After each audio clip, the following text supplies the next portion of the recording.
So, James Comey. This has got to be a very, very divisive issue. It's taken over all the news outlets. Trump fires Comey. A guy that the Democrats wanted fired a while back. Yes. And now recently the Republicans have wanted him fired. And I'm still sitting here I feel like I'm in the middle of this because he should have been fired a long time ago. I felt he mishandled a whole lot of stuff. And yet he stayed there in his job. And tell me about what you think led up to this. All right. And what do you think the firing actually means for long-term President Trump? Okay. So we know what was in the letter.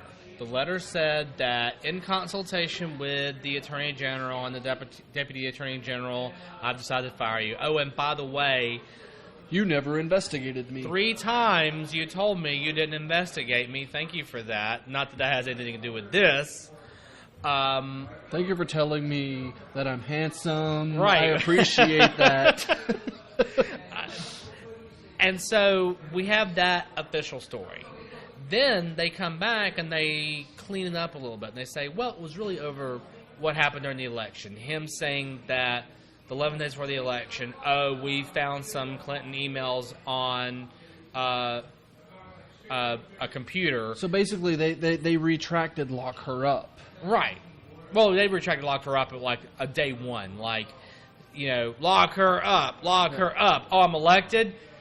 She's okay. Just send her to Aspen. It's fine. She's not, there's no problem. Yeah, I'm sure that a lot of the MAGA heads are really unhappy about how... I could imagine that they feel like this is a broken campaign promise. It is a broken campaign promise. Yeah. There's no way you can't not see it as a broken campaign promise.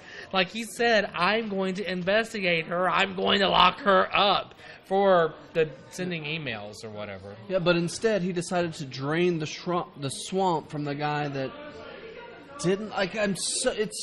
It's so garbled. I think the biggest problem I have with this is the timing. Why did you wait so long? You've waited, 5 months since you were inaugurated. You could have done this on January 20th. You could have did this any time. It's taking you 5 months to get here. And then all of a sudden you're like, oh yeah, remember that thing with the election? Well, you're gone. Yeah, you're gone because of that, but But we've talked about this, and Donald Trump is an emotional reactor, almost and I don't even know if that's what he is. That's what his persona has been. I think Donald Trump's whatever Donald Trump wants to be on whatever day of the week it is. I think he's very good at changing that up, but he does seem to be more emotional than calculated. Right, and you see this with the Lester Holt interview he did with MSNBC or NBC, where he said, I decided to fire him. Well, wait a minute. Didn't the Attorney General and Deputy Attorney General, didn't they? No. I decided to fire him, and I was thinking, this Russia influence in the Trump thing. He talked about himself in the third person like a special person, and all this Russia investigation, and I decided to fire him. And I'm like, he literally said he's investigating me, so I fired him on air. And that's very, very, and I hate to say very Watergatey, but it is Watergatey. I know. I don't. Everything is something gate, including up to and including Pizzagate, which was a conspiracy theory that Hillary Clinton and all of her associates were in some they're all pedophiles. They're all pedophiles at the basement of some pizza joint that ended up a man went with a gun to go take down that ring. That was how crazy that got. So is this the same though? It's not, right? This is of Watergate? No, like Pizzagate. No, of Pizzagate. Okay. Let's clarify it. 1, this isn't the same as Watergate. 2, It's not the same as Pizzagate. Certainly not the same as Pizzagate, because that was based out of literally nothing. They read the emails. This was Ancient Aliens. They did an Ancient Aliens connection. They did. They read the emails. They saw some things about pizza. They decided code words. Of nothing, that it was all code words. Alex Jones, by the way, anybody who's watching, watch Alex Jones. Not because he's a great news source, but he is so entertaining. He is entertaining. He is. The episodes when he has no shirt are probably the worst or best. I don't know. Depends upon your level of discomfort. But really, it's just pure entertainment value if you just don't take it seriously. The problem is that people take it seriously. They do. And the Pizzagate, I remember seeing, like, even... Oh, God, I forget his last name, Ben Swan. Ben Swan, yeah. Came out with no relation at all. But he came out with a whole lot of stuff, and it did need an investigation, and I don't know if anything ever came about except for letting it die out. Right, and this is the thing about investigations. Investigations are one thing. Investigations, for the most part, are a good thing. I think that investigating Trump is a good thing. I will say that all these calls for impeaching Trump are at best overblown, at worst... I mean, at best premature, at worst overblown. Now, I don't care if we impeach or not. Like, if there's something illegal and we have something that actually needs to be done, sure. But honestly, at this point, like, if Trump gets impeached, I feel like we get Pence. Right. And I don't know if that's better. I don't know if that's better than a President Trump. I don't feel like it's. I feel like it's worse. I feel like it's a lot worse. So is there a political game here of pushing Trump to that line and then reeling it in real quick before you have anything on the hook?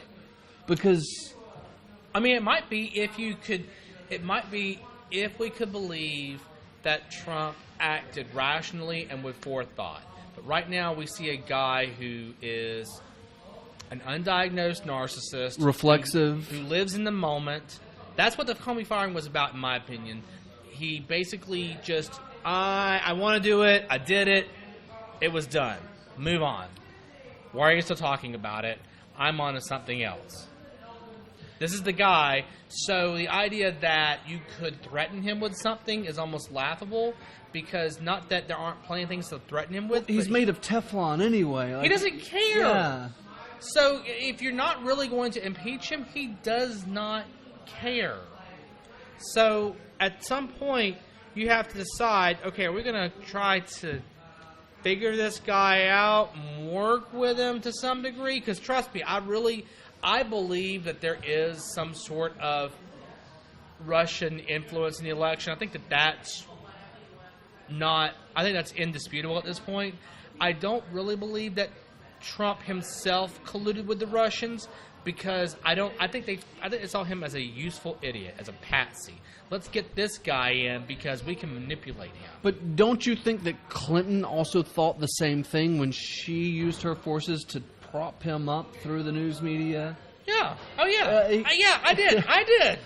Look, if it wouldn't be on my permanent record that I ever voted in a Republican primary, I said during the primaries I would vote as a Republican, switch my votes, vote as a Republican in the primaries, and vote for Donald Trump, because he would be the absolute worst candidate. I was laughing about it because I was really afraid that we were going to get an extremist like Ted Cruz, or we were going to get, even worse, a supposed moderate like the guy from Ohio.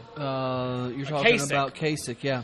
That we're going to get him, and he would be a hard general election fight. I was thinking, Trump's a clown. Trump's useless. An easy win. Like, I actually liked Kasich. I mean, he had some things that I'm not a single-issue voter. Right. But Kasich seemed like the most reasonable candidate up there on the stage. That was what kept me up at night as a Democrat, was we're going to put up somebody who's going to have some real Democratic values, who people may or may not like, and Kasich is going to seem like a reasonable alternative and make it easy for people to flip their votes as a protest vote.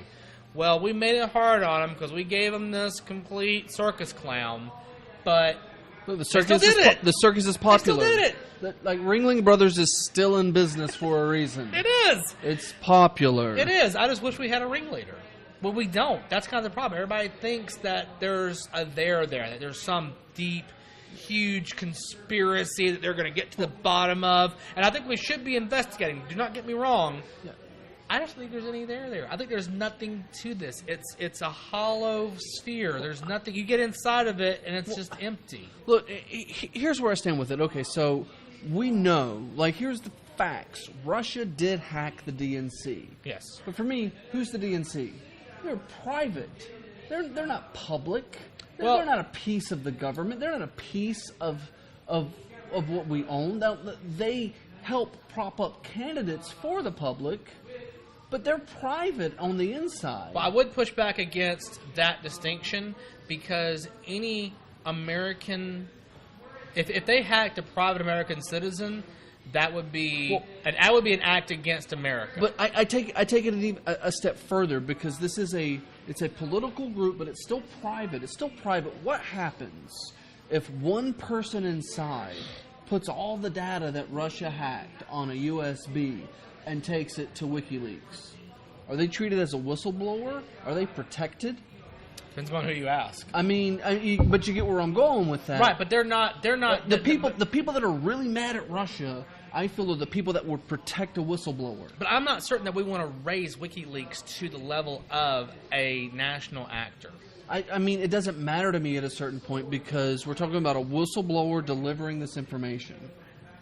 We protect our whistleblowers by law. Delivering the information.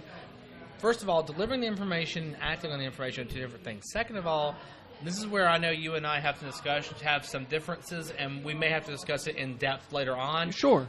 But in my opinion, nothing that came out in those emails was really all that damning. It was just the specter of the emails. For the most part, the emails were, basically, it was more Veep than House of Cards. Yeah, and outside of the they were hilarious. Outside of the Pizzagate code, how do I program my DVR? Yeah, outside things like that. I agree with you. Outside of the Pizzagate code, which was very damning, right?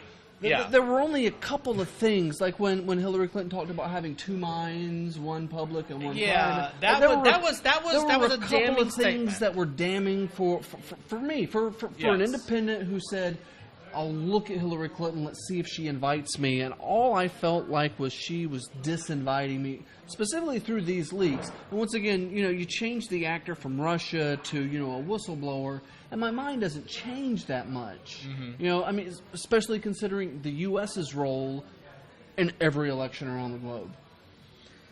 But it's different. It's us. Of course, it's our side. It's our side. But you get what I'm saying. Like, I mean, I do get what you're saying. Even if we decide, okay, Russia was the actor and they played it. What do we do? Do we go to war? Do we? I mean, it really depends. Do we ban babushkas? What's the at the least? At the least, we ban babushkas. But I don't understand. Like, my conservative streak is saying, why are we spending all this money? Because I guess it depends upon whether or not we think it's important, whether or not we think that curbing Russian aggression, which is what it is. At the end of the day, it is Russian aggression, whether that's important or not. If we are like, we don't care about that because not going to war with them, not doing any kind of sanctions against them, not doing some sort of act against them whatsoever, just emboldens them. No, and I agree with taking action on how our elections are done. I think there's much better ways in how we can do our voting system. I think there's much better ways in how we do this entire system. But attacking essentially an ally, because up until it was President Trump, Russia was most outside of proxy wars. Russia's an ally. I mean, they're an ally in Syria, right? I will say Obama tried to make them an ally, but it never really worked out. It's difficult, but that's the balance of politics. That's why politics is the shaky ground that it is. Right. So I would rather know. I'd rather investigate this highest, find out what they are, and then at that point figure out the level to which we're willing to act. We got to do the investigation first. We have to find out. And it is important if we have people inside of the Trump campaign that were offering deals to a foreign government. Like, that's important to me. Right. That's definitely the heart of this.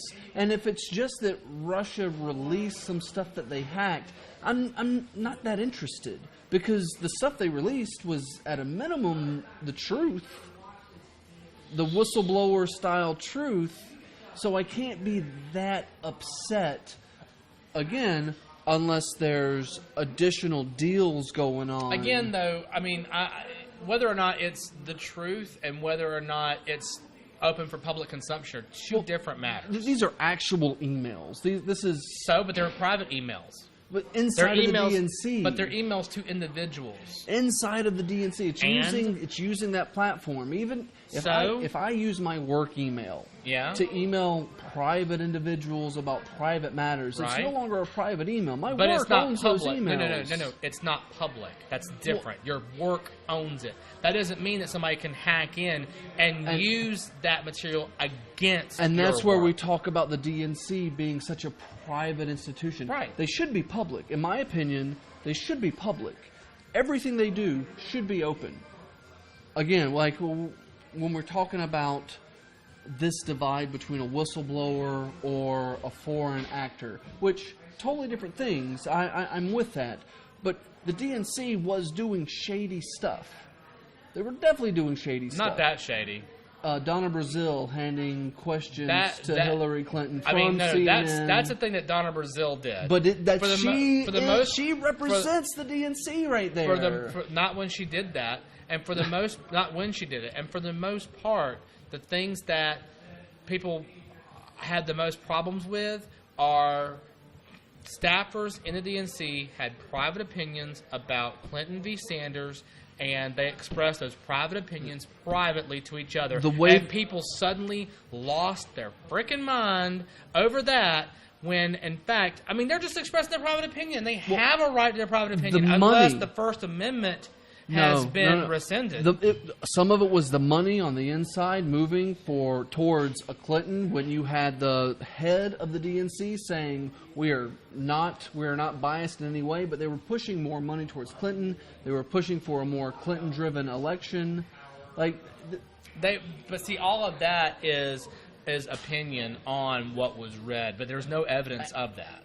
There is evidence. There was money being pushed towards the Clinton campaign. What money? I'd have to look it up, and we're sitting here talking on TV, talking to the camera. But there was money pushed towards Clinton, and I mean, there's actually a lawsuit going on right now. Right? Oh yeah, I've seen the lawsuit, and I've also seen many people on that side who get very agitated, and they're like, "See, this is evidence," because even their attorney said, and I read the lawsuit and I read the transcript of the most recent, and he didn't say anything that anybody says he said, but because of confirmation bias, they are so convinced he said it, and there's no changing their mind. So no amount of evidence is going to change it, even the very thing itself. And we're not here to put a wedge against the DNC and the people. Right.